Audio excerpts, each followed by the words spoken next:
lá. Isso vocês estão dando uma vislumbrada no Muro dos Reformadores, na cidade de Genebra. Caso você não saiba, nenhum desses que está aí no muro é Martinho Lutero. Eles são os reformadores da reforma de língua francesa, mais especificamente ali na região da Suíça e do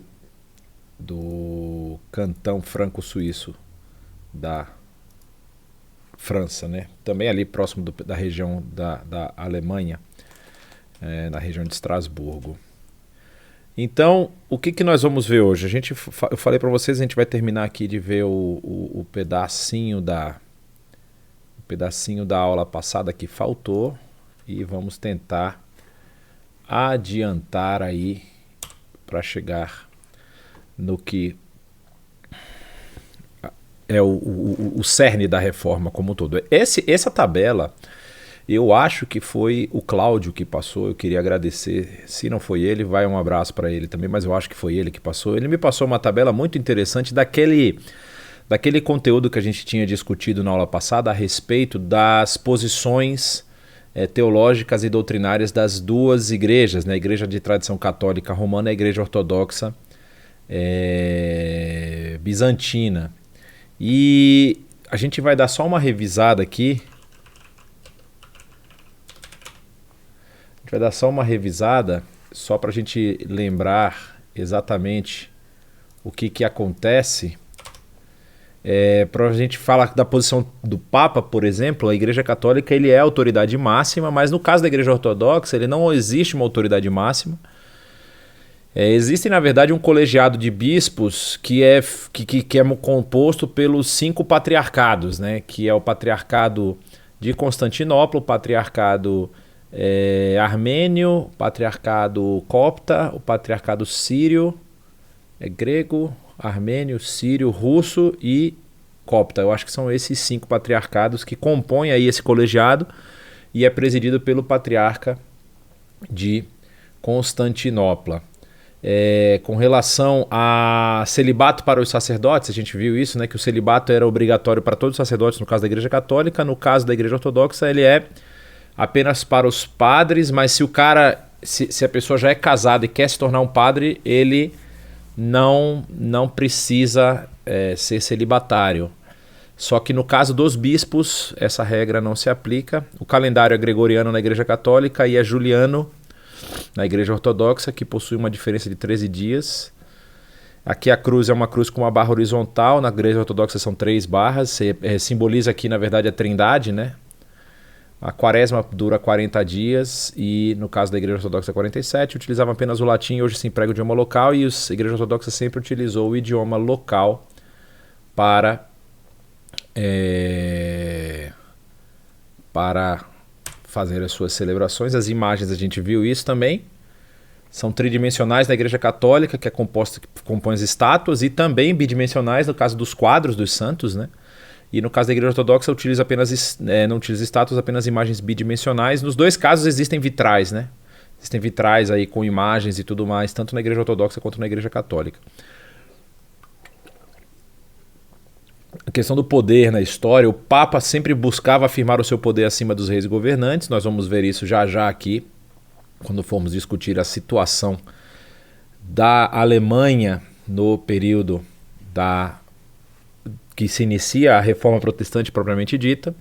No caso da Igreja Ortodoxa, você tem uma relação com os imperadores muito próxima, apesar de que os patriarcas e os bispos nunca se colocaram acima do imperador. O imperador sempre foi a autoridade máxima política, né? Ele que tinha o poder. Mas eles sempre estavam em estreita colaboração com a igreja. Aí a oração eles costumam rezar ajoelhados, os outros costumam rezar em pé. No caso da questão do purgatório só a Igreja Católica ainda acredita. No caso da Igreja Ortodoxa não acredita no purgatório. Então a gente estava falando no finalzinho da aula passada sobre esses pré-reformadores. Aqui nós temos na região de Toledo, na região de Lyon, na região aqui de Innsbruck, de Florença e da região de Praga. Nós vimos especificamente o de Lyon, que foi Pedro Valdo, não é? E aqui na região de Torre Pellet, próximo a Turim, na Itália hoje, é onde se encontra a maior concentração dos que são chamados de valdenses, né? Que são os seguidores de Pedro Val, da igreja que surge a partir das suas doutrinas. E vimos a questão daqui da região de Praga, na República Tcheca, através da vida de Jan Hus, João Hus, que é o líder que acaba fundando aí um movimento ao redor do seu nome chamado de movimento Hussita, a igreja Hussita, que existe até hoje também e que tem grande influência na formação da igreja própria da Tchequia, né, da República Tcheca.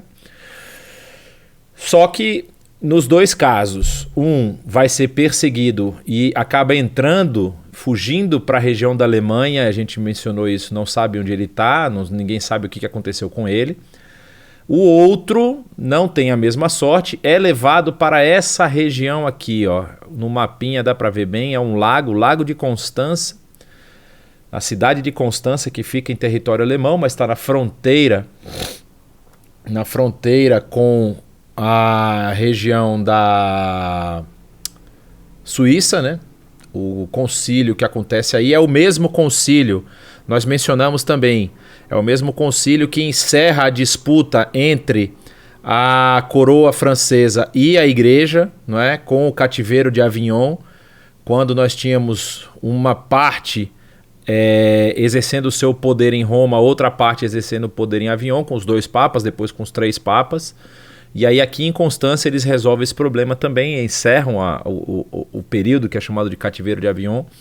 E nesse concílio convocam Jan Hus para negar os seus escritos e fazem, inclusive, tortura com ele. Ele acaba confessando vamos dizer assim, os seus crimes perante a Cúria e é levado para ser queimado fora dos muros da cidade de Constança. Dito isso, nós vamos ver aqui ainda sobre os pré-reformadores, falamos dos valdenses, falamos dos hussitas com Jan Hus, e vamos falar agora do reino de Castela. Reino de Castela, se nós voltarmos aqui no mapa, nós estamos falando da região de Toledo, é a região próxima a Madrid, a região castelhana, que vai dar inclusive o nome à língua depois, né? O castelhano vem por conta dessa região do reino de Castela, e falar sobre Cisneros. Cisneros foi um cardeal dessa região. Só que, como nós falamos, nem todos os reformadores estavam tão interessados numa reforma teológica. Eles estavam, a maioria deles, focados em práticas da igreja que realmente contradiziam o texto bíblico, em alguns casos, algumas práticas nem que fossem contrárias ao texto bíblico, mas que, não na cabeça dos reformadores, elas não traziam benefícios para a comunidade. Por exemplo, a maioria dos reformadores vai querer traduzir partes do texto e traduzir as missas para a língua comum, para a língua do povo. Vai acontecer isso com o Boêmio lá com Jan Hus, Savonarola, Jan Hus, eu falei, Pedro Valdo também vai fazer isso, traduzindo a Bíblia para a língua do povo. E no caso de Cisneros acontece uma coisa não nesse nível. Cisneros ele tem um problema com a imoralidade presente, tanto na liderança religiosa da época dele, quanto com a sociedade, com os nobres, que eram muito devassos. Então, como é que a gente vê aqui? A vida de Cisneros, ele nasce nessa região, ele nasce em Toledo, e ele vai estudar teologia na Universidade de Salamanca, e depois ele vai a Roma, e ele se torna um sacerdote da ordem franciscana. Quando ele volta para a Espanha, ali para a região de Castela, ele entra em choque com o arcebispo de Toledo, justamente por muitas questões que envolviam as práticas dos sacerdotes ali da região. E o arcebispo de Toledo, que tinha muita influência, manda ele ficar preso, e ele fica 7 anos Não, desculpa, ele fica preso por um período.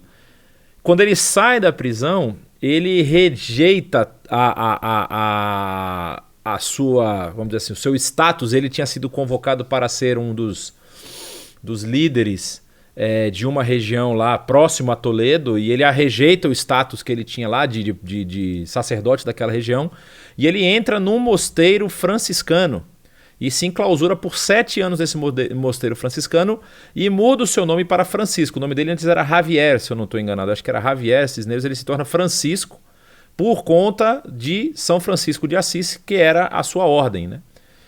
E aí a rainha Isabel, a católica, quando ela assume o trono de Castela, chama, no ano de 1492, chama Cisneros para se tornar o seu conselheiro pessoal. Então ele precisa agora estar na corte. Ele vai para a região de Toledo para, no caso de Madrid, e fica como conselheiro pessoal da rainha Isabel.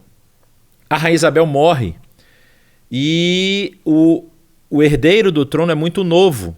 Então eles precisavam esperar que o rei Carlos V, que seria depois coroado rei da França e da Espanha, e depois rei do Sacro Império Romano-Germânico, ele era muito novo nessa época, então eles tentam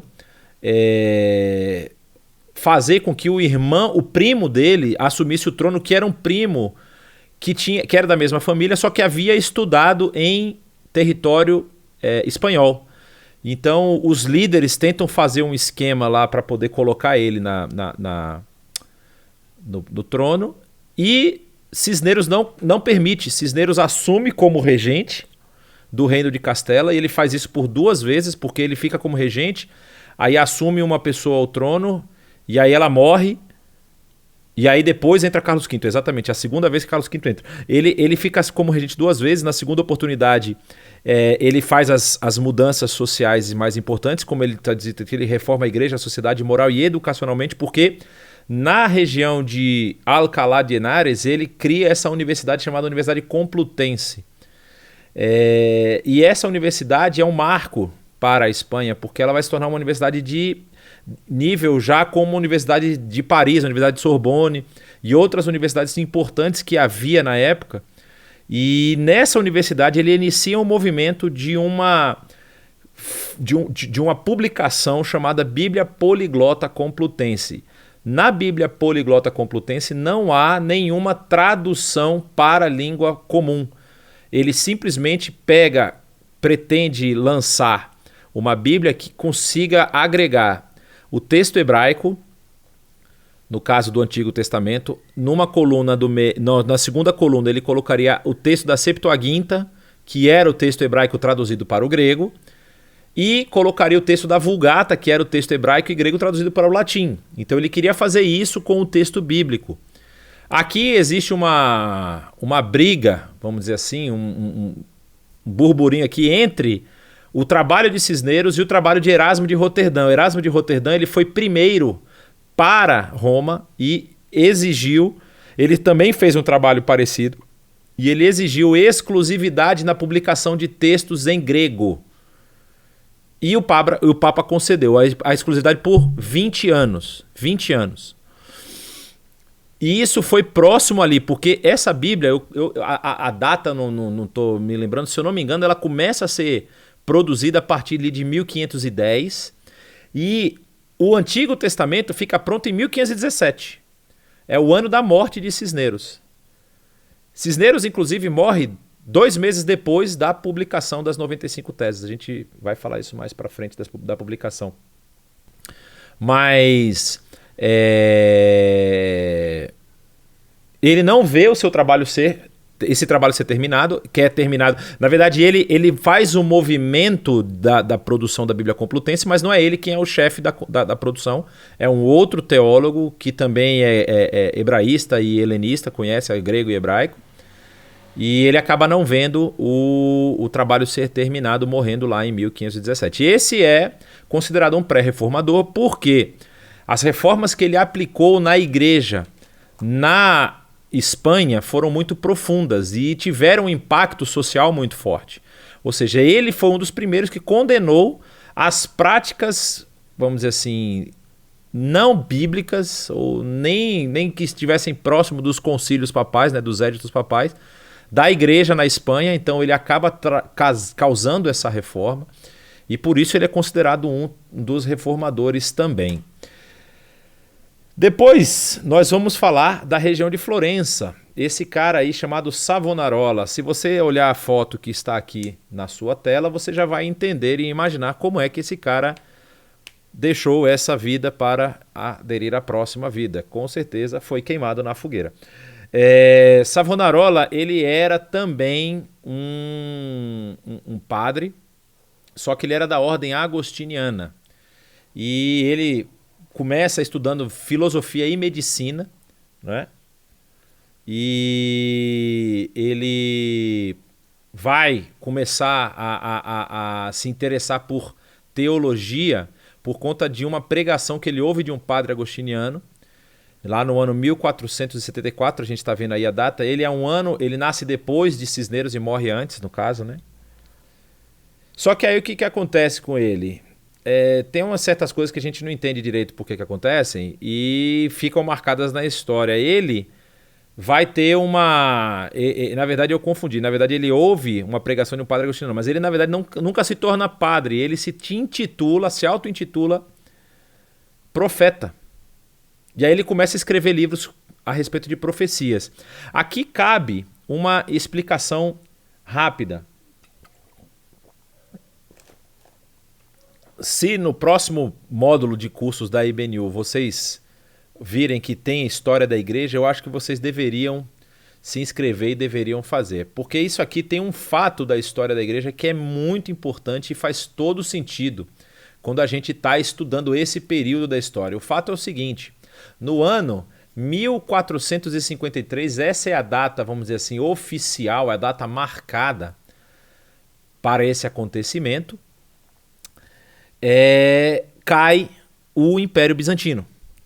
O Império Bizantino ele é derrubado em 1453, mais ou menos 1000 anos depois da sua formação. Fica um milênio aí em pé. E nesse período, por conta disso, ó, você está vendo, ele está falando aí depois de 1474. As notícias obviamente já chegaram aqui, que o Império Bizantino caiu. E ouve-se a história de que os turcos estão avançando pelo território europeu. Lembra lá, a gente teve uma live sobre reforma protestante há um tempo atrás, e a gente comentou sobre a música de Mozart lá, aquela composição de Mozart, de Ronda alla Turca, que ele escreve quando ele está morando em Viena, na Áustria, porque os turcos vão chegar até os portões de Viena. Eles vão crescer e vão invadir ali aquela região, conquistando tudo pelo caminho, né? Depois eles vão ser rechaçados. E aí, por conta desse, vamos dizer assim, desse avanço turco pelo território europeu, a população começa a entrar em desespero. Então, teorias apocalípticas começam a pipocar em um monte de lugar. Inclusive, muitos dos movimentos anabatistas têm como pano de fundo esse vamos dizer assim, esse sentimento apocalíptico. Muitos movimentos vão ter esse sentimento. E não é diferente com Savonarola. Porque Savonarola, quando ele começa a escrever as profecias, ele começa a escrever profecias também do fim dos tempos. Né? Achando que o período que o mundo vai acabar e tudo mais. E aí, muitos dos seus escritos vão para combater a imoralidade da sociedade renascentista e do clero na região de Florença. E ele consegue um feito interessantíssimo. Porque ele consegue ter muitos adeptos. E a cidade de Florença, no meio da Renascença, Florença que é um berço da Renascença, aí tem muita coisa acontecendo, ela passa a ser uma sociedade, vamos dizer assim, quase que casta. Ela começa a se limpar e a se remover do seu meio todas essas influências externas que são, vamos dizer assim, perniciosas, né? E aí você vai perceber como ele teve influência na sociedade nesse período. Ele começa a pregar contra o Vaticano e contra a Cúria Papal. Em vários momentos ele recebe reprimendas. Ele recebe uma reprimenda do Papa, ele é proibido de pregar, mas ele desobedece, ele continua pregando. Por conta dessa desobediência dele, ele acaba sendo excomungado da Igreja Católica. E aí, um dos padres que ele ataca, inclusive, chega na cidade e nesse momento, quando ele é excomungado, os nobres, vamos dizer assim, dão um passo atrás, né? Eles ficam olhando porque os nobres também tinham muito medo da Igreja Católica. E aí, a Igreja Católica tinha exército, tinha tudo isso. Então, assim, os nobres tinham medo de entrar em conflito, por exemplo, conflito armado contra a Igreja. Aí o que acontece? Um dos padres que foi atacado por ele, lá da região de Florença, desafiam ele para um mordalha. O que é um mordalha? É um desafio de fé. E o desafio de fé era o seguinte: se você está falando e você é um profeta, eu te desafio a ir para a fogueira, e se você realmente é esse profeta, você não vai ser queimado. Aí Savonarola aceita, só que depois ele dá um passo atrás. Nesse passo atrás que ele não quer fazer, um dos seus seguidores aceita também. E quando está tudo preparado para acontecer esse desafio, o seguidor do Savonarola também dá um passo atrás e fala que não vai fazer. Quando eles começam nesse negócio de que vai, não vai, a liderança da cidade começa a perder credibilidade, perder a fé neles. Eles começam a perder credibilidade diante da liderança. E por conta disso, eles são levados a um julgamento civil-religioso, porque o julgamento, apesar de ser civil, é meio que coordenado aí pela igreja, são condenados a morrer e vão para a fogueira, mesmo sem ordalha, com ordalha, são aí queimados.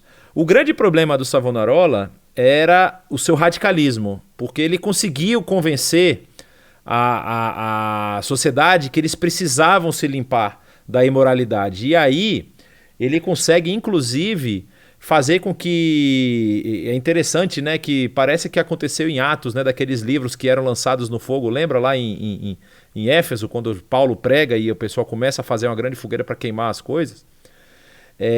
Havia isso aqui, várias obras renascentistas, inclusive o pessoal acha que obras importantíssimas da literatura, quadros de obras de arte e tudo mais, foram queimados por conta desses movimentos de purificação que Savonarola liderou. Só que aí ele começou a atacar o clero e atacar o Papa, e quando ele começou a atacar, ele queria causar uma revolução sem ter, aí, vamos dizer assim, um backup. Sem ter um backup de forças, né? Aí acabou saindo. É óbvio que na hora do rompimento vai romper sempre o elo mais fraco. Os líderes, vamos dizer assim, os chefes, os lords, esqueci o nome, a alta sociedade de Florença fica na dela, deixa o cara morrer por eles e tá tudo certo, né? Aí nós vamos chegar no último que nós vamos tratar, que é o Jacob Rutter, que é o líder que vai se envolver, mas não tanto, com os anabatistas. Ele é considerado um anabatista, mas ele tem algumas coisas um pouco diferentes. E ele também é nascido aí, ele inclusive é mais novo do que o Martinho Lutero. Ele lidera aí, como vocês viram, o grupo Os Anabatistas na região do Tirol e da Morávia, que é ali entre a Alemanha, a República Tcheca e a Áustria, é aquela região. E ele começa com algumas coisas que são muito estranhas para a igreja da época. Por exemplo, ele pratica a distribuição dos bens como exemplo de Atos, né? Em Atos lá, você lembra que as pessoas vendiam as suas posses e depositavam diante dos apóstolos as suas posses, os seus bens? Ele começa a fazer isso.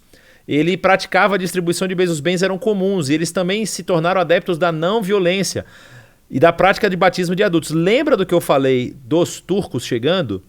Qualquer movimento, nesse momento, que pregasse a não violência, estava fadado ao fracasso. Por quê?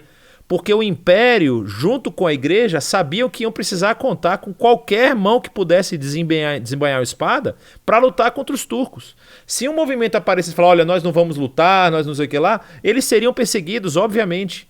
Tanto que os menonitas, nós vamos falar deles mais na frente, fazem isso e para não morrer eles fogem da Europa.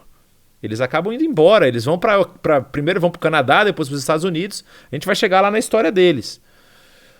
Mas aí, por exemplo, a dinastia Habsburgo, que era a dinastia que coordenava, que era a dinastia que governava aquela região ali, começa a perseguir, porque Ruther, ele começa a ter um grupo atrás dele que se autodenomina os Ruteritas. Esses Ruteritas existem até os nossos dias, vocês estão vendo ali na última frase.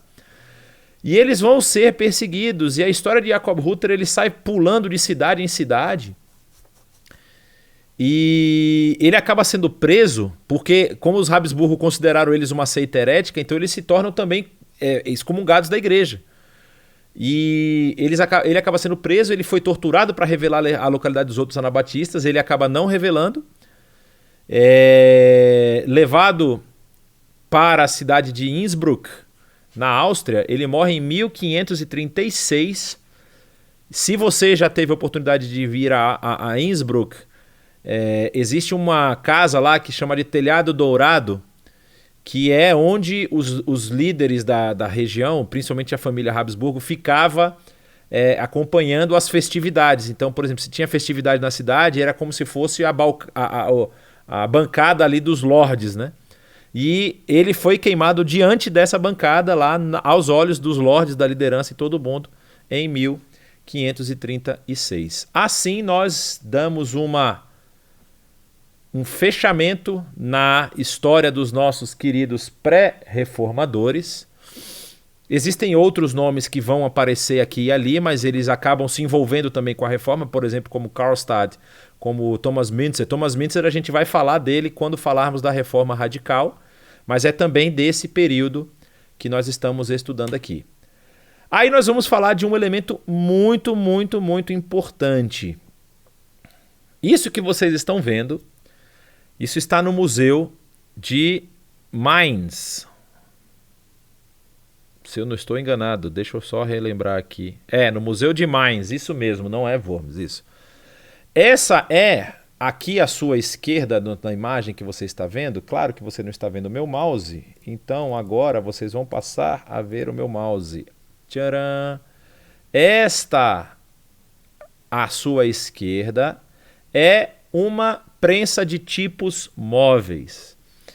E por que eu estou falando dela? Porque ela vai ser como a gente diz, o game changer, né? Ela vai ser um dos elementos que vai mudar, vai modificar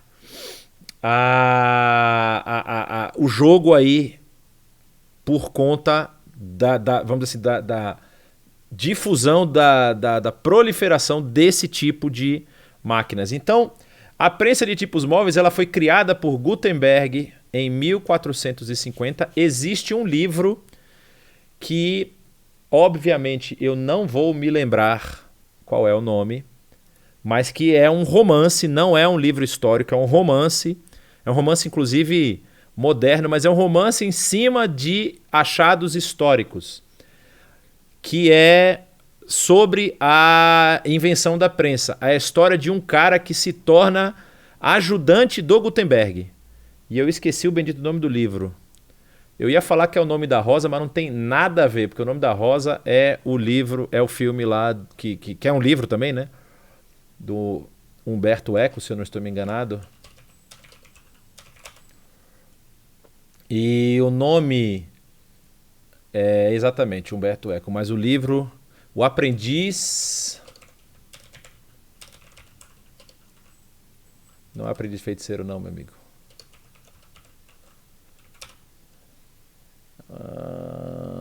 Não sei se é O Aprendiz de Gutenberg, talvez seja esse o nome. Mas eu vou confirmar o livro para vocês. Mas é um livro muito interessante que conta justamente esse período na história, né? Porque ele relata como uma das profissões estava deixando de existir por conta da prensa, que é a profissão de copista. E... é esse livro mesmo, tá, gente? É o chamado Aprendiz de Gutenberg, em português. É porque eu comprei o livro, na verdade, em inglês. Eu agora acho que o título não era bem esse. Mas o que acontece aqui? Quando você tinha um documento muito importante, a igreja Dar um exemplo básico, claro aqui. A igreja tinha lançado, tinha feito um concílio e precisava espalhar o resultado do concílio para todas as dioceses e tudo mais. Você tinha dentro dos mosteiros, você tinha dentro também de algumas cidades importantes, os copistas, eram as pessoas que eram responsáveis por duplicar aquele documento. Então você chegava lá numa sala, tinha 15, 20, 25 pessoas, ou até mais, e o cara sentava lá, recebia uma cópia e ele tinha que produzir o maior número de cópias possível. Então ele vai escrevendo, copiando, terminou, tem mais uma cópia daquele documento. No tempo que o cara levava para copiar uma página, uma máquina dessa aqui já tinha feito 150 cópias. Por quê? O que era demorado nessa máquina? Então, só para vocês verem aqui, ela foi uma revolução na produção literária do século XV. Utilizou como base as prensas de vinho. A lógica aqui é de uma prensa como se fosse a prensa do vinho, né? Eu vou mostrar para vocês o funcionamento rapidamente. Mostrar é uma palavra forte, vocês vão ter que imaginar comigo aqui. E, apesar de haver similaridade com os métodos do Japão e da China, os tipos móveis foram uma completa novidade. O que acontecia no Japão e na China? Você tinha uma máquina parecida com essa, e você tinha uma placa de madeira. Então você imagina que na placa de madeira você entalhava ou um texto, ou você entalhava uma figura, você entalhava um pássaro, um cenário, alguma coisa, pintava essa placa de madeira, vinha no papel e pressionava o papel. Nessa pressão, você estava passando a tinta para o papel, então você em tese estava fazendo a prensa, que era a mesma lógica. E esse método chinês e japonês, ele é lá do século VII, ou seja, quase 8 séculos antes do que nós estamos falando agora. Só que qual é o Chan do Gutenberg? O Chan do Gutenberg está aqui do lado, que é esse objeto, que inclusive essa mão bonita que segura é a minha, que é um tipo móvel, é uma vamos dizer assim, a invenção da tipografia. E por que a tipografia ela é tão importante? Olha, crescendo com a invenção da prensa, foi graças ao trabalho artesanal dos tipógrafos que os livros puderam ser amplamente difundidos. Muitos tipos foram criados para reproduzir textos antigos, especialmente os caracteres em hebraico e grego, porque eles tiveram que criar. Isso aqui é um tipo que é feito de cobre, de latão, se eu não estou enganado. Eles tiveram que criar as ranhuras, os objetos, só que em grande quantidade. Você pega, por exemplo, uma frase, João 3,16, porque Deus amou o mundo de tal maneira que deu seu Filho unigênito para que todo aquele que nele crer não pereça, mas tenha a vida eterna. Quantas letras E tem nessa frase? Para cada uma ele tem que ter um tipo, porque ele quando vai imprimir, ele não consegue ficar mudando de lugar, ele tem que preparar. E aí como funciona essa prensa? Vocês estão vendo aqui essa parte branca, ali você coloca a folha. Nessa parte que está aqui embaixo, aqui, você coloca a página que você vai imprimir. E aí como é que a página era feita? Eram peças de madeira, onde você ia alinhando e colocando os espaçadores de linha e você montava toda a frase com esses tipos aqui. Então você imagina que quando você definia uma página de cabo a rabo, de cima a baixo, você estava com ela definida, você conseguia imprimir com muita velocidade. Demorava para fazer a página.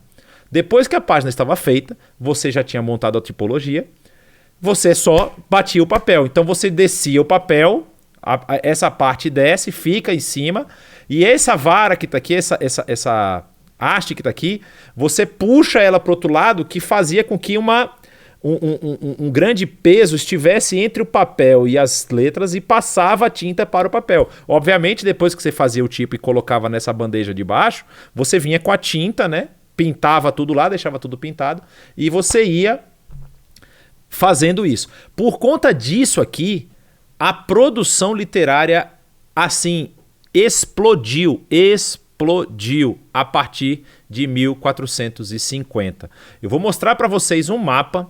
Aqui você vê uma caixa de tipógrafo, né? Essa é da época. E você tá vendo aqui ele montando, ó. Tá vendo o que eu falei para vocês? Ele montando o texto que vai ser impresso. E assim, não havia apenas isso, né? Depois que a página estava pronta, se um livro fosse um livro de luxo, passava aí para o pessoal que ia fazer as artes, né? Vocês já viram aqueles livros pintados com floreio, não sei o que e tal. Tinha tudo isso. Aqui, deixa só eu parar o mouse aqui, eu queria que ele sumisse esse negócio aqui. Aqui são os locais onde se tinha prensas. Então você está vendo aqui, ó, os locais em preto são... os locais em preto são do período de 1452 a 1460. Desculpa se vocês não estiverem enxergando, eu vou falando para vocês. Então você tem aqui na região de Estrasburgo, na região de Mainz, que Mainz eu falei que é o museu principal, né? Mas na região de Estrasburgo você tinha, e a bolinha indica quantas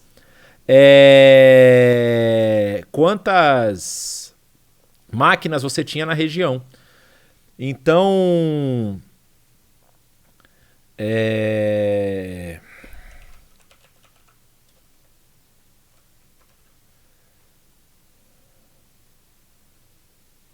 Então você tinha aqui, por exemplo, aqui na verdade não são quantas você tinha na região, é quantas versões desse livro, né, que você possuía na região. Então, por você ter uma ideia, na região de Estrasburgo, no ano 1400, na primeira década de existência, você tinha mais de 1000 impressões do livro Incunábula, que era tipo uma...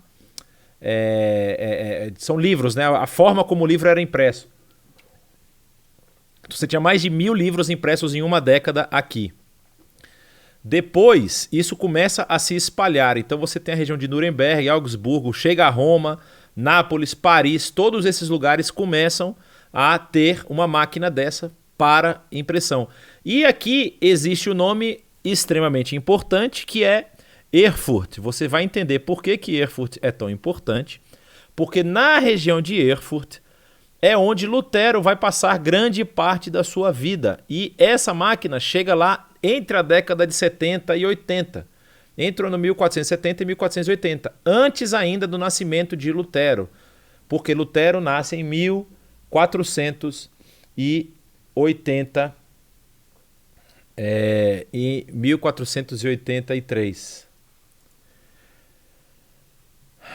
Aí nós vamos ver justamente sobre Martinho Lutero, que é, vamos dizer assim, o ponto mais importante. Eu estou olhando para o relógio aqui, não estou gostando que ele está andando um pouco rápido, mas eu vou dar uma acelerada, porque Lutero nós não vamos terminar hoje, tá? Só para vocês saberem.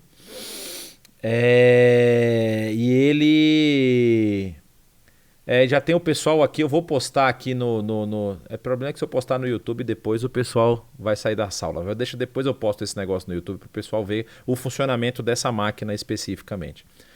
Quando você vai falar sobre Lutero, e aí você tem que vir com o coração aberto e a cabeça aberta também, porque é impressionante a vida e obra dessa pessoa, desse personagem histórico. Ele, vamos começar deixando uma coisa muito, muito clara. Lutero, de forma alguma, é um santo. De forma alguma, Lutero, ele não tem nada que possa ser, vamos dizer assim, trabalhado na sua história. Mas Lutero, ele é primordial, ele é a pessoa que Deus levantou para aquele momento da história, para causar aquela revolução, para causar esse movimento que tem desdobramentos até os dias de hoje, não é? A nossa sociedade, a economia, os grandes pilares da economia mundial hoje. É claro que a China está crescendo aí, mas isso é um outro detalhe. Mas assim, você pega os países da linha superior da reforma ali, da divisão europeia horizontal, né? A próprios Estados Unidos, que tem muito reflexo da reforma. Tudo começa com esse Martinho Lutero. E a gente vai ver um pouquinho, essa biografia dele é bem rápida, só porque a gente vai entrar em cada detalhe, aprofundar cada detalhe. Ele nasce em 1483, vai falecer em 1546, ele viveu bastante até, teve uma vida longeva aí para o período da época que ele estava vivendo, né? Ele entra na Universidade de Erfurt, o pai dele banca, depois que ele faz os seus estudos básicos, que era o Trivium e o Quadrivium, ele entra na Universidade de de Erfurt. Depois a gente vai ver exatamente o que acontece. Ele decide entrar no Mosteiro Agostiniano de Erfurt também. Depois ele é enviado para a Universidade de Wittenberg para adquirir o título de doutor em teologia, vai estudar lá. Ele passa a pregar e lecionar em Wittenberg. Aí ele entra em conflito com Johann Tetzel por conta das indulgências. Ele acaba pregando as 95 teses na porta da Catedral do Castelo de Wittenberg em 1517. E ele, em 1521, é excomungado e começa a lutar contra as outras doutrinas da igreja que ele considerava problemáticas. Então, só para a gente ter uma ideia do que a gente está falando, eu vou ler isso aqui para vocês, né? É incoerente nós pensarmos em reforma sem a figura de Lutero. Sua influência no território alemão foi muito grande, já que os príncipes e nobres aderiram ao movimento reformador, dando-lhe condições de desenvolver sua doutrina, ao contrário de outros movimentos nos séculos anteriores que haviam sido subjugados antes mesmo de ganharem corpo. Vocês lembram o que aconteceu com os pré-reformadores, como nós vimos, né? Tirando ali Cisneros e Pedro Valdo, que ninguém sabe o que aconteceu, os outros todos foram levados à fogueira. O Jan Hus, o Savonarola e o Jacob Rutter, sem contar o Wycliffe também na Inglaterra, que nós não mencionamos porque nós vamos falar da reforma inglesa depois. O Wycliffe também foi queimado. Então, assim, tem tudo isso envolvido aí. Olhando por outro viés, Lutero também não adquiriria tamanha importância se não houvesse um ambiente favorável na sociedade europeia, como havia naquele tempo. A sua notoriedade só foi possível por ele ser um teólogo que cria mais nas escrituras sagradas que nas declarações da Igreja Romana e porque tinha ouvintes que lhe correspondiam, dando-lhe a aspiração de perseverar. A relação entre Lutero e a Reforma pode ser comparada a uma simbiose. Não haveria reforma sem um homem capaz de expressar sua mente, de reconhecer seu pequeno poder frente ao desafio que se lhe apresentou e, diante disso, buscar constantemente orientação divina. Apesar de sua importância teológica ser prior à reforma, também não haveria o reformador Lutero se não houvesse quem atendesse à sua pregação, se não recebesse o auxílio dos líderes do território germânico, se não fosse prontamente ouvido nos casos em que sua doutrina não entregava uma resposta profunda ou até mesmo não os tangia, como acontece, por exemplo, no caso dos camponeses, né? A gente vai ver isso mais para frente. Então, a gente falando rapidinho sobre a vida de Lutero, eu separei esse primeiro pedaço da vida dele para a gente falar hoje, vamos acabar chegando um pouco mais para frente. Mas em 1483 ele nasce na cidade de Eisleben, como eu mostrei para vocês, lá no mapa, né? A região de Erfurt é uma região muito próxima, Eisleben é muito próxima a Erfurt.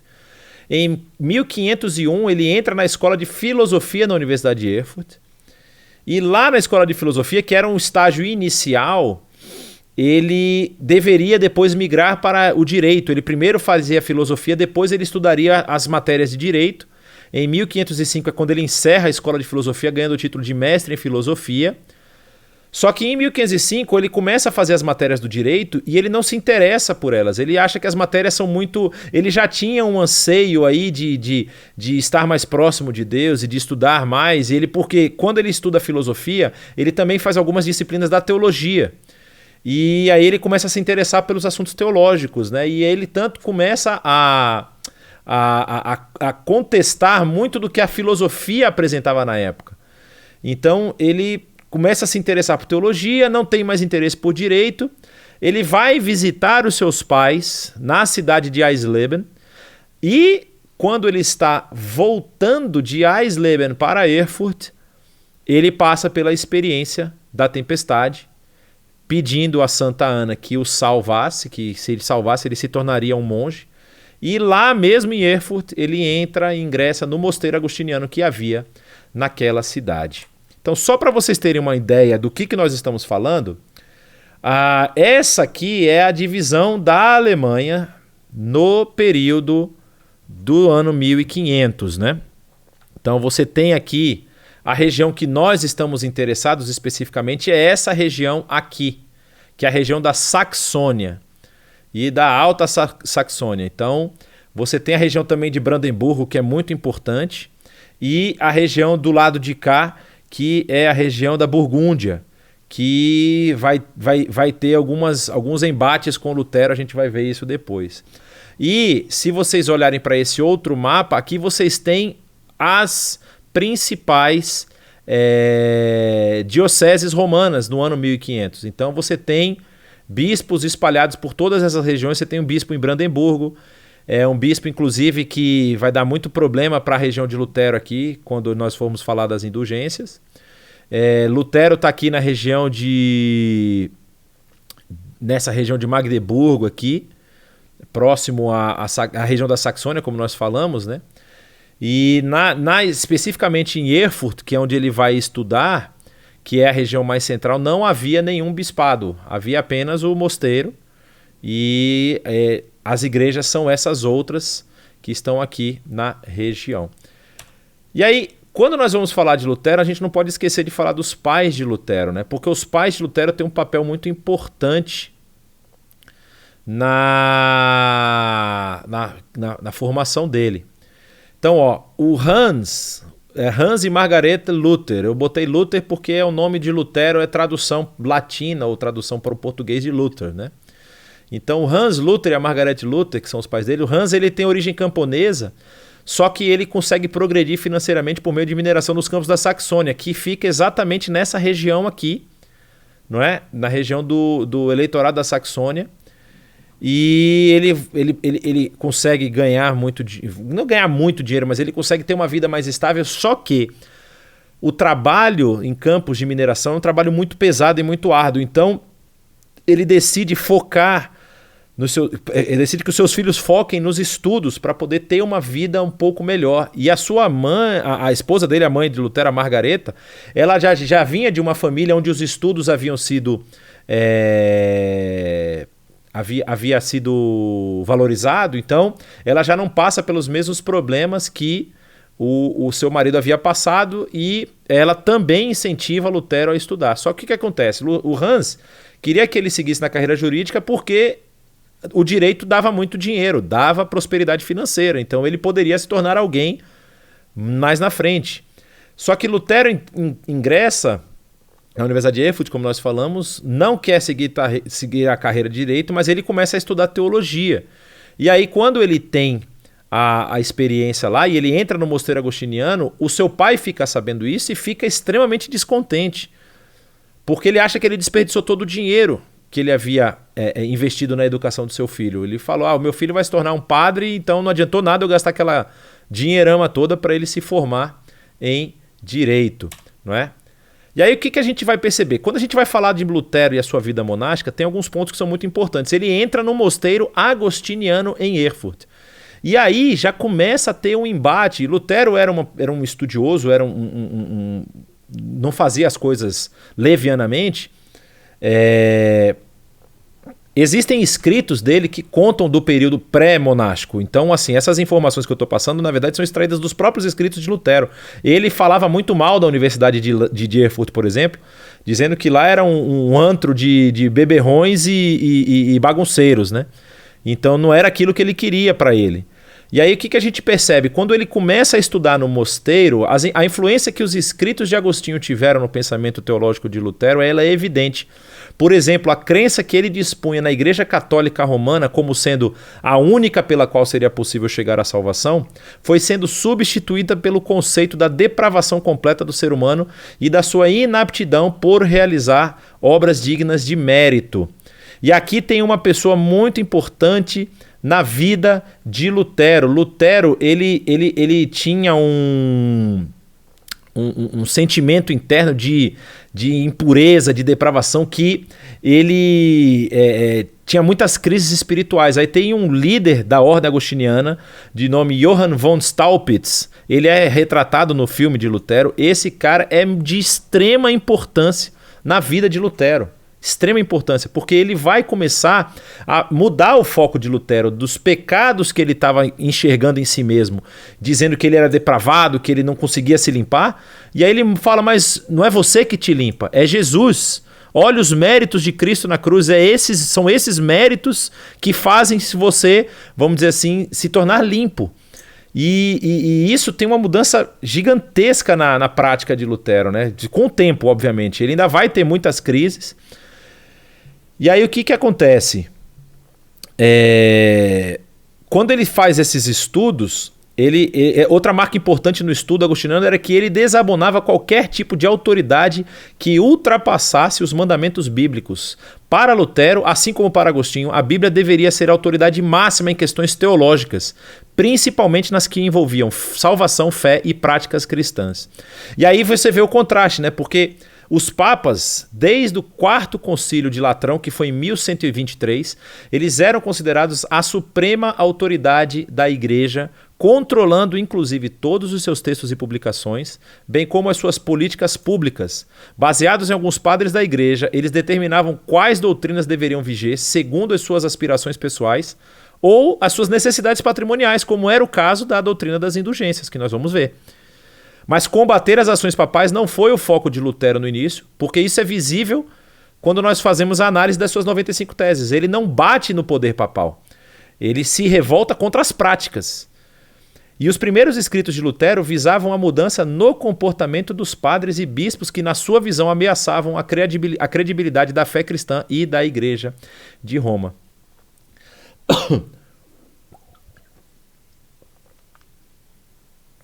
E aí, nós temos uma situação na vida de Lutero que é muito interessante, eu esqueci de colocar aqui, é que Lutero ele faz uma visita a Roma por volta ali do ano 1511, e ele vai lá porque o seu chefe da ordem pede que ele vá a serviço da ordem agostiniana, e quando ele passa lá em Roma, ele fica abismado com a depravação moral encontrada não só na cidade, como na cúria, no clero e na cúria romana.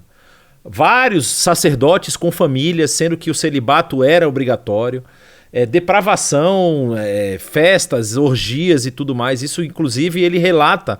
E há outros relatos de outros líderes da época que falam que nesse período foi um período muito complicado para a moral da igreja nessa época, né? E aí o que acontece? No ano 1511, que é o ano que a gente mencionou aqui da visita de Roma, ele foi enviado pela sua ordem para completar os seus estudos de doutorado na Universidade de Wittenberg. Era uma universidade nova que tinha sido criada por Frederico o Sábio. Existem algumas características de Frederico que são muito interessantes. Para vocês terem noção, o Frederico ele acreditava na questão das obras de mérito. E ele tinha um costume, eu falei isso um pouco atrás, na aula passada, mas ele tinha um costume de colecionar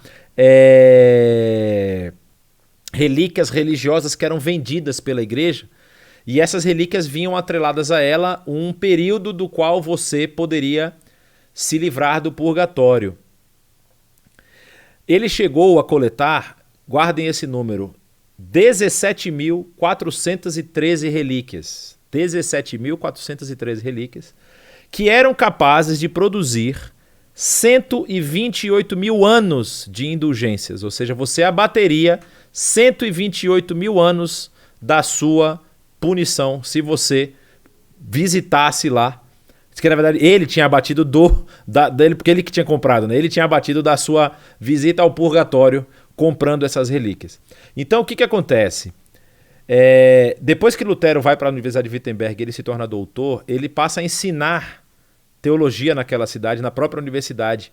E essa cidade ela foi de suma importância para a reforma da igreja que Lutero tinha em mente, e ainda mais para a reforma que aconteceu depois, porque ela continha todos os elementos favoráveis. Ela tinha uma universidade jovem e dinâmica, ou seja, estava fervilhando de cabeças novas, pensando em coisas novas. Tinha uma gráfica instalada lá, no mesmo ano da sua chegada, ou seja, a gente viu ali por aquele mapa, a gente não chegou até 1511, mas uma prensa é instalada em Wittenberg, que foram fundamentais para a sua disseminação de ideias. Ou seja, quando ele dava uma aula, quando ele fazia uma homilia, quando ele fazia uma pregação, e era algum tema, vamos dizer assim, controverso e difícil, o pessoal pegava aquele... Existem muitas cópias dos discursos e das aulas de Lutero feitas pelos seus próprios alunos. Existem livros sobre isso, inclusive. E rapidamente esse conteúdo era difundido, porque ia para a prensa, o pessoal produzia lá rapidamente e difundia essas aulas, essas pregações e tudo mais. Acrescente-se a isso o fato de o governador da cidade, Frederico III, o Sábio, aquele 7 ali não existe, fundador da universidade em que Lutero lecionava, ser um homem religioso e que acabou por se interessar pelas ideias de reformulações religiosas que estavam vigentes. Nós, como já falamos, não é Lutero quem começa e não é o único a falar sobre mudanças na igreja. Existe um ambiente de mudança nesse período. Lutero era um estudioso da Bíblia, seus escritos tinham nas escrituras sua principal fonte de inspiração e ele utilizava um método hermenêutico agostiniano para explanar as suas ideias, o que o afastava cada vez mais da doutrina católica de salvação por obras e da teologia tomista de São Tomás de Aquino, que era a teologia que fazia uma relação entre fé e razão, dominante na sua época, e ele estava se afastando cada vez mais disso. Então nós estamos aqui falando por volta de entre 1511 até aí 1516, 1517. Só para vocês terem noção, aqui você tem a ideia não dá para ter ideia da distância porque eu não coloquei aqui a escala, mas aqui fica a cidade de Erfurt, ao sul de Eisleben, que é a cidade de nascimento de Lutero. Lutero, quando ele está nesse trajeto, é que ele passa pela experiência lá da tempestade. E no final dos seus estudos em Erfurt, ele é mandado para Wittenberg, aqui em cima, que é onde estava essa nova universidade. E ele vai se tornar lá professor, é onde ele vai depois fincar suas raízes. Ele só vai sair de Wittenberg depois, voltando para Eisleben, quando ele vai morrer. Ele morre na mesma cidade onde ele nasceu, mas é sepultado em Wittenberg. A gente vai chegar lá na próxima aula, eu espero. Aí tem esse cidadão aí que é muito importante para a nossa história, porque Johann Tetzel, ele vai ser o... Nós vamos responder as perguntas daqui a pouco, tá? Eu já chego lá. Ele era um frei dominicano, que tinha uma teologia diferente dos freis dos agostinianos. Os dominicanos tinham uma teologia diferente dos agostinianos. Ele estudou em Leipzig. Leipzig está próximo aqui de Wittenberg, está mais ou menos nessa região aqui, um pouco para a direita. Aliás, desculpa, está aqui, ó, Leipzig, é isso aqui.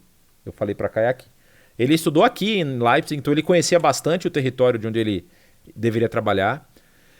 E ele obteve o título de doutor em teologia sacra pela Universidade de Frankfurt an der Oder, que é do lado de cá, é o rio Oder que passa aqui do lado, é a outra Frankfurt. Tem a Frankfurt grande que fica aqui do lado esquerdo do território alemão, e tem essa segunda Frankfurt. Tem até uma piada muito interessante, que ia ter um jogo da Eurocopa, da Liga dos Campeões, do time de Frankfurt contra um time de Portugal, não me lembro qual time de Portugal, e o torcedor foi para Frankfurt errada, ele foi assistir o jogo na cidade errada.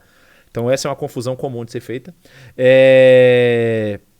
Ele fez o seu doutorado lá, e o doutorado ele conseguiu defendendo duas teses, ou seja, contra Martinho Lutero e contra as indulgências, porque ele obtém o título de doutor em 1518, o Johann Tetzel. E foi logo depois de Lutero ter colocado aí as 95 teses na igreja de Wittenberg. E ele era o grande comissário das indulgências no território alemão, a mando do do prelado de Brandemburgo, que nós vimos naquele mapa, que era o chefe da igreja daquela região toda. Ele, a mando desse chefe da igreja, é enviado para aquela região do território ali onde está Wittenberg e tudo mais, para difundir a venda de indulgências. E é tão interessante, tem uma história muito interessante dele, que ele é acusado de vender uma indulgência de perdão completo contra pecados ainda não cometidos. E aí diz que ele estava na região de Leipzig, e havia lá um lorde, um cara muito poderoso, que chamou ele para uma reunião e queria comprar essa bendita dessa indulgência de perdão completo de pecados futuros, né? E aí ele, obviamente, fez todo um esquema e falou, olha, mas ela custa caro e o dinheiro tem que ser pago todo de uma vez, não pode ficar sendo pago a conta-gotas. E aí o Lorde lá foi lá e pagou a indulgência para ele. Quando ele estava voltando de Leipzig para a região onde ele estava supostamente indo, que era na região ali próximo a Wittenberg e tudo mais, esse mesmo Lorde vai com seus soldados e ataca ele no meio da estrada e pega todo o dinheiro de volta. E quando ele percebe que é o mesmo cara, ele fala, não, o pecado futuro que eu queria ser perdoado era esse, eu vim aqui para te bater. E aí pega o dinheiro de volta e ele sai sem o tostão. Essa história é contada, mas não, exatamente não tenho certeza se é fato ou não, mas era esse nível de coisa que ele estava fazendo. E isso, obviamente, fez com que Lutero se levantasse contra isso, né? Lutero, como vocês vão pensar, a gente vai falar aqui, não foi o primeiro a contestar o sistema de indulgências vigente. No século XV, ou seja, no século anterior, os líderes holandeses da Devotio moderna, Jon Huckerath, conhecido como Jon de Wessel, e Wessel Gasford, já haviam condenado os abusos das indulgências, como também alguns dos acadêmicos da Universidade de Sorbonne em Paris. Outro que também questionou o sistema foi Thomas Wittenbach, ele foi professor de Zwinglio. Ou seja, esses já haviam se manifestado contra a venda de indulgências da forma como ela estava sendo feita. Na Universidade de Basileia, na Suíça, além de Erasmo de Roterdã, que era muito respeitado e cujos textos eram lidos entre os teólogos da época. O principal problema do sistema de indulgências para Lutero era que todas as hipóteses que o sustentavam entravam em conflito direto com a justificação pela fé, que era o que ele havia descoberto quando ele começou a estudar a Bíblia, né? Lutero começa a combater todo tipo de indulgência em seus sermões proferidos na Universidade de Wittenberg, mesmo sendo essa universidade uma das grandes beneficiadas pelo sistema vigente. Nesse período, ele buscou escrever aos líderes eclesiásticos e aos príncipes do Império Germânico na tentativa de persuadi-los a mudarem de atitude perante as ações daqueles ditos homens da igreja que percorriam as cidades desenvolvendo tais práticas.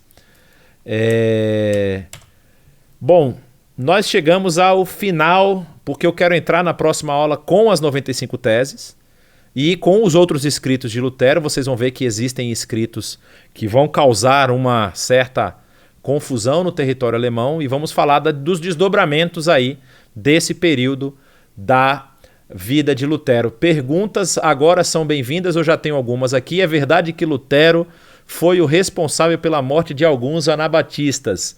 Olha, anabatistas, eu sei que Lutero lutou contra a horda dos camponeses e havia anabatistas ali no meio. Eu não sei se Lutero...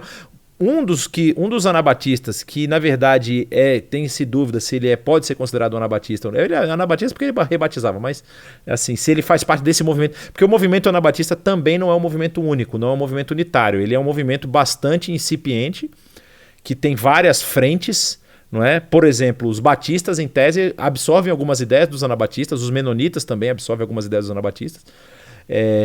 Mas Lutero luta contra Thomas Müntzer. Thomas Müntzer, ele era um líder, foi um dos líderes da revolta dos camponeses, foi também preso, torturado e morto. Mas exatamente contra anabatistas eu não vou saber precisar responder se ele teve algum embate contra. Ele tem alguns embates contra von Karlstadt, que também é um anabatista, contra Thomas Müntzer, que eu já mencionei.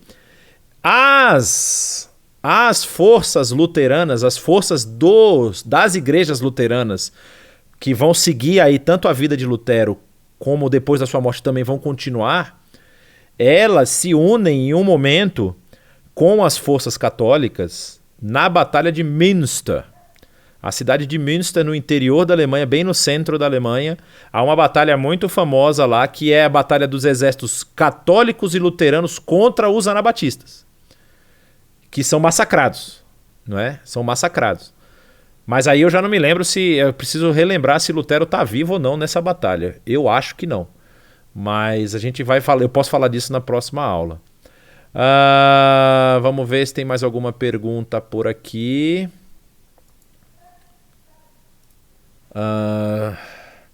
Quantos copiadores, tipógrafos levaram para imprimir a primeira Bíblia? Senhor amado, não faço a mínima ideia. Posso pesquisar. Vou dar uma olhada. Copistas a gente tem mais ou menos uma ideia. Eram bastantes, eram mais ou menos uns 50 ou mais.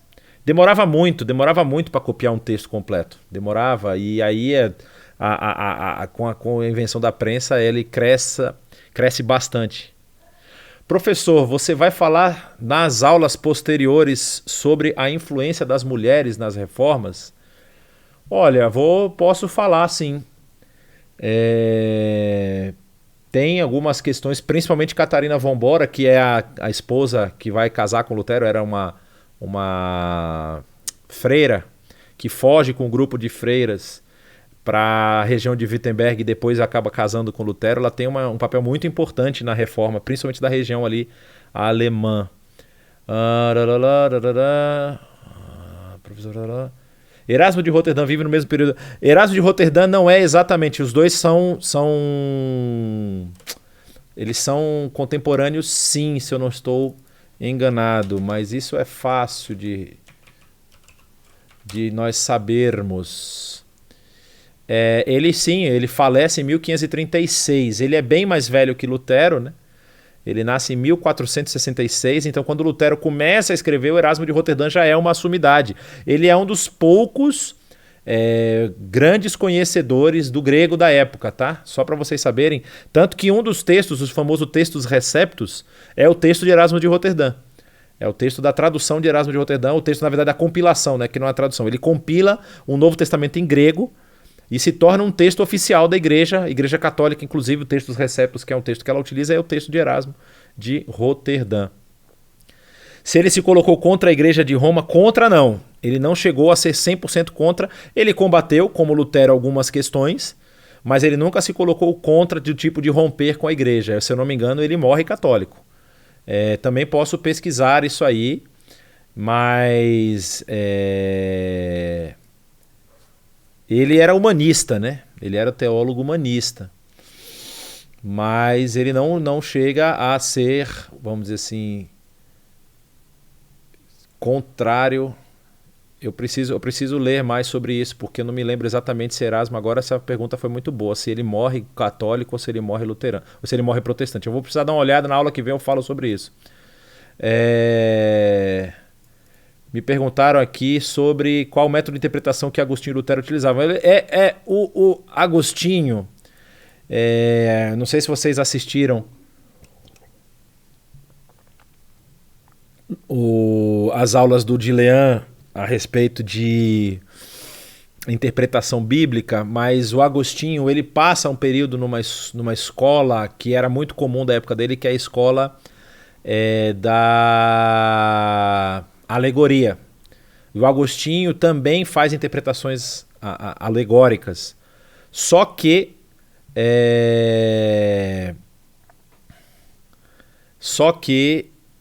no meio do processo de vamos dizer assim, de estudos dele e tudo mais, ele passa a abandonar o alegorismo e começa a interpretar a Bíblia através do texto, ou seja, ele começa a se voltar para a interpretação textual, não necessariamente uma interpretação literal, mas a fazer uma exegese do texto, não uma alegoria. Ou seja, a tentar estudar o contexto, a tentar estudar as informações que você tem a respeito do texto, a tentar estudar a gramática do texto, os termos e tudo mais. E aí, nesse aspecto, Lutero abraça essa interpretação, até porque muitos dos argumentos papais católicos da época se baseavam em interpretações meio distorcidas do texto bíblico. E aí o Lutero vai bater de frente com isso, né? Por exemplo, vamos ter lá na próxima aula, eu vou falar disso de novo, a questão da Eucaristia. Lutero bate de frente com Zwinglio a respeito da Eucaristia, dizendo que o texto fala, este é o meu corpo. E ele não consegue romper com isso, ele entende que o texto está afirmando que o pão e o vinho se tornam o corpo de Cristo Jesus e o sangue de Cristo Jesus. Ele é um dos que vai começar a servir a Eucaristia em dois elementos, né? Que antes era um elemento só, e servido para o laicato, né? Não para o clero, para o laicato. Então isso vai ter essas diferenças aí vamos dizer assim, do comportamento de Lutero. Então o método que ele começa a utilizar para a interpretação bíblica é esse método que nós podemos chamar assim de método histórico-crítico, né? Um método que vai passar a trabalhar o texto, a gramática, o contexto histórico e tudo mais, dentro das possibilidades que ele possuía na época, né? Perguntaram aqui se Lutero chegou a romper com os santos católicos. Sim, sim. Lutero ele deixa de ser devoto dos santos. Ele passa a entender os santos como pessoas admiráveis, mas não do jeito que se passava antes, como capazes de perdoar pecados e coisas nesse sentido, né? De interceder. Ele passa, isso sai, porque é isso que a gente precisa entender. Inclusive, Lutero tem dificuldade com duas cartas, a Epístola de Tiago e a Epístola aos Hebreus. Tiago, porque como Lutero está lutando fortemente contra a doutrina das obras, né, que é a doutrina das indulgências e das obras, Tiago fala muito sobre obras.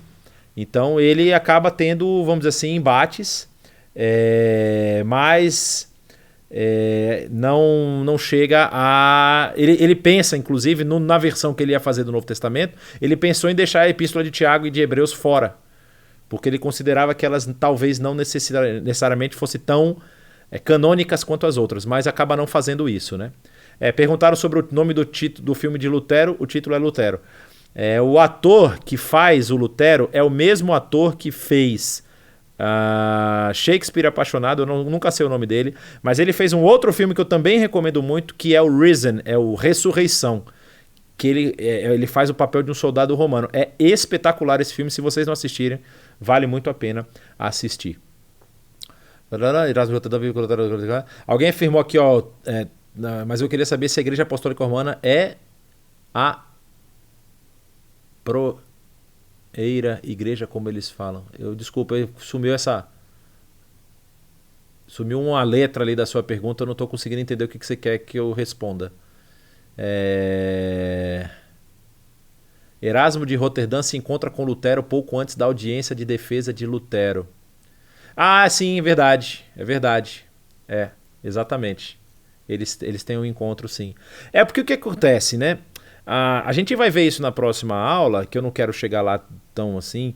Mesmo depois é a primeira igreja, como eles falam. Obrigado, Salomão. Eu não estava conseguindo entender mesmo. Eu vou responder a sua pergunta. Mesmo depois da postagem da postagem, olha eu falando coisa. Lutero entrou no Facebook, no Instagram e postou. Não. Mesmo depois de Lutero pregar as 95 teses, Lutero ele começa a ser convocado para vários embates teológicos. A gente vai falar sobre isso, a gente vai falar sobre alguns deles. Inclusive tem uns com Johann Eck, que acontece na cidade de... Eu acho que é em Heidelberg. Se não é Heidelberg, deve ser Worms. Mas eu vou ver direitinho qual é a cidade. E ele vai lá e entra nas disputas teológicas, e inclusive ele se enrola em algumas delas no sentido de dar subterfúgios para a igreja, condená-lo juridicamente, vamos dizer. E aí, quando ele participa lá da dieta de Worms, que é a dieta cabal, se não fosse o Frederico, já era Lutero. Lutero tinha acabado ali mesmo. Vamos lá. Lutero chegou a romper com o Santo Católico? Sim, já respondi. Erasmo votando contra? Sim. A Igreja Apostólica Romana é a primeira igreja, como eles falam. Então deixa eu explicar essa questão rapidamente, que tem a ver com a aula, mas não tem. A Igreja Apostólica Romana, a gente falou isso na aula passada. Talvez, eu não sei se você assistiu a aula passada, ela está disponível no YouTube. E tem que falar com o pessoal da Conexão se quiser o material que eu utilizei. Mas a Igreja Católica Romana, ela teve um momento na história em que ela exigiu para si a primazia. E essa primazia envolvia uma interpretação de Mateus 16, aquele texto em que Jesus pergunta: o que as pessoas dizem que eu sou? Um santo? Um santo. Dizem que tu és Elias, que tu és um profeta. Alguns dizem que tu és o Cristo. Aí ele fala: e vocês? O que pensam? Aí Pedro levanta e diz: tu és Cristo, filho do Deus vivo. Jesus responde: disseste bem, tu és Pedro, e sobre esta pedra eu edificarei a minha igreja, e as portas do inferno não prevalecerão contra ela. Jesus, quando fala isso, está na região de Cesareia de Filipe. E aí o que acontece? Pedro é levado, Jesus fala sobre tu és Pedro, e sobre esta pedra eu edificarei a tua igreja. Eu não vou entrar na questão teológica aqui, porque já não é o assunto, que fala se Jesus falou sobre a afirmação de Pedro, se Jesus falou sobre a pessoa de Pedro, se Jesus falou sobre o que Pedro se tornaria, se Jesus estava falando sobre a igreja. Tem várias questões aí. Tem inclusive um artigo do Saião muito bom sobre isso. Mas Pedro é levado a Roma. Lembra? Pedro ele vai ser preso em Roma.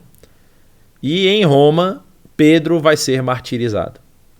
Por conta do martírio de Pedro ter acontecido em Roma, quando os bispos se estabelecem, quando a igreja se estabelece, quando não há mais perseguição, o bispo de Roma define que ele deve ser o arcebispo, o bispo primário sobre todas as outras igrejas. E aí, por conta disso, há um rompimento entre a igreja ocidental e oriental. É aquela situação lá que eu falei da dupla excomunhão. O bispo de Roma excomungou o bispo de Constantinopla e o de Constantinopla excomungou o bispo de Roma. E aí rompeu a igreja se separa. E aí o bispo de Roma acaba assumindo essa posição. Então eles se afirmam serem os detentores vamos dizer assim, da primazia, porque eles são da ordem de Pedro, eles são sequência da ordem de Pedro que foi lá dita por Cristo Jesus, quando falou que sobre aquela pedra, sobre Pedro, edificaria a sua igreja. Mas essa é uma interpretação muito complicada.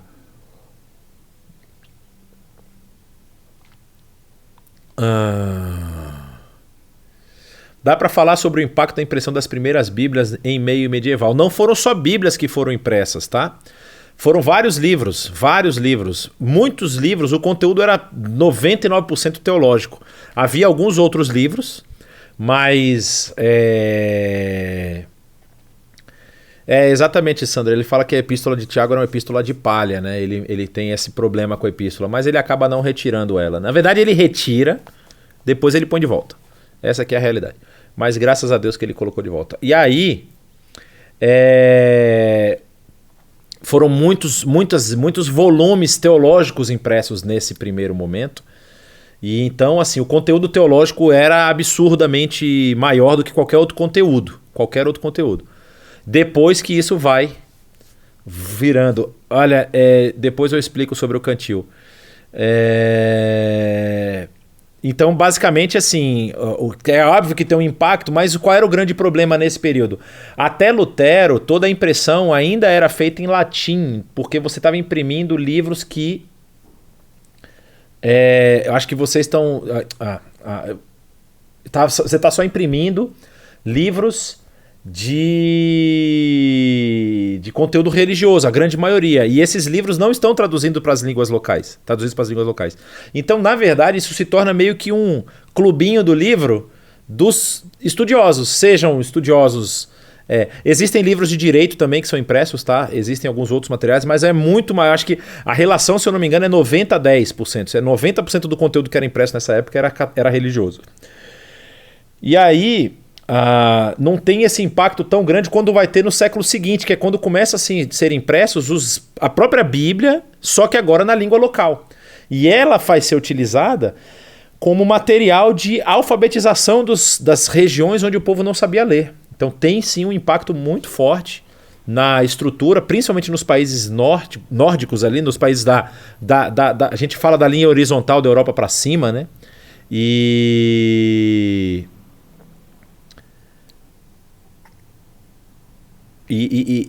então tem esse impacto bem interessante.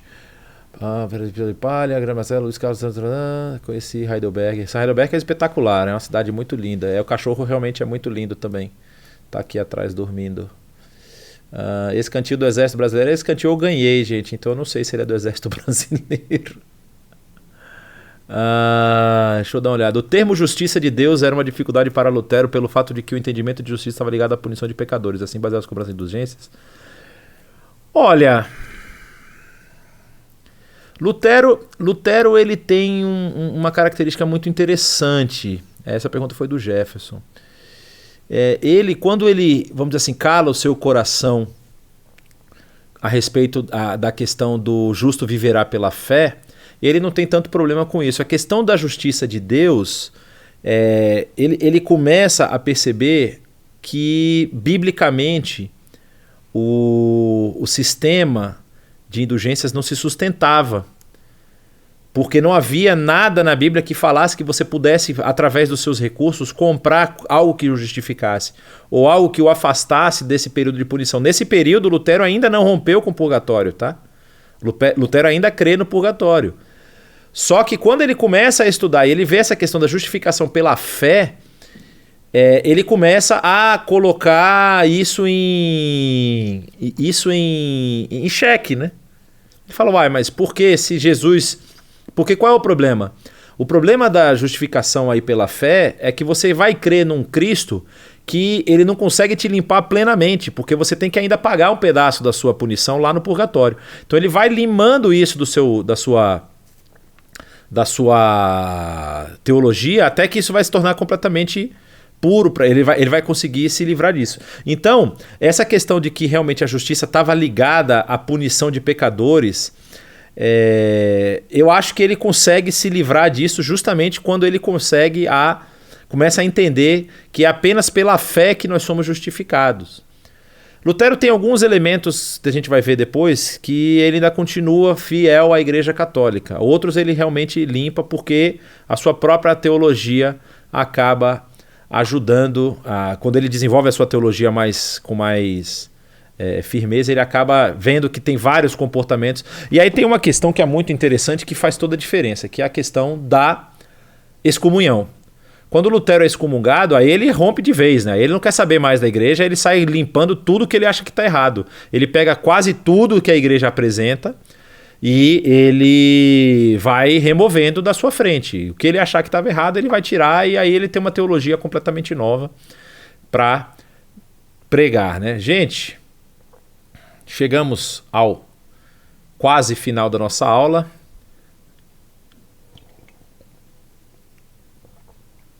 Agradeço a atenção de todos, que vocês tenham uma ótima semana, que Deus os abençoe.